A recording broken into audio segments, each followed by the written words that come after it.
महत्त्वाचा मुद्दा आहे, मुलांना जे शिक्षण सहाय्य भेटत होते, जे 14 योजना बंद केल्या, त्याच्यासाठी आज हे पत्रकार परिषद बोलावलं होतं. तर आपल्या नेमकं मागणी काय आणि आपल्या पुढचं भूमिका कशी राहणार? हे 14 योजना जे बंद केल्या पहिली ते 9वीपर्यंत, ते योजना पूर्वत चालू करण्यात याव्या.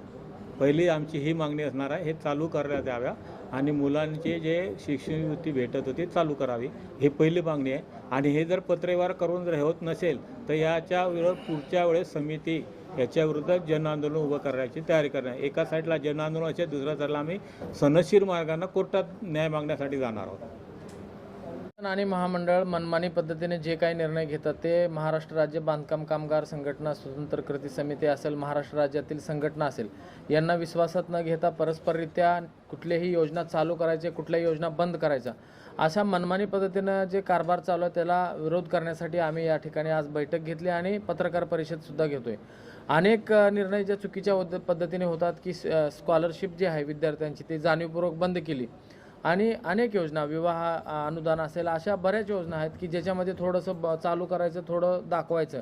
आणि आता जसं देशमुखजींनी बोललं त्या पद्धतीनं विदेशात गेलं तर मिळणार, परंतु भारतात शिकलं तर मिळणार नाही, हे काय नियम आहे? आणि सगळ्यात महत्त्वाचं म्हणजे महाराष्ट्र राज्यातील जे 288 आमदार आहेत त्या आमदारांच्या अध्यक्षतेखाली समिती नेमायची, अशी समिती नेमण्याचा अधिकार किंवा कायद्यात कुठंच तरतूद नसताना सुद्धा आमदारांच्या लोकांना आणि आमदारांच्या सोबतच्या कार्यकर्त्याला स्थान मिळावं, त्यांना न्याय मिळावा किंवा त्यांचं चालावं यासाठी जर समिती नेमून जर इतर संघटनांना अडचणीत आणायचं किंवा इतर संघटनाचे कामं थांबवून ठेवायचं, प्रलंबित ठेवायचं, यासाठी जर करत असाल तर त्याला आमचा पूर्ण विरोध आहे. कारण हे असं कायद्यामध्ये कुठंच तरतूद नाही.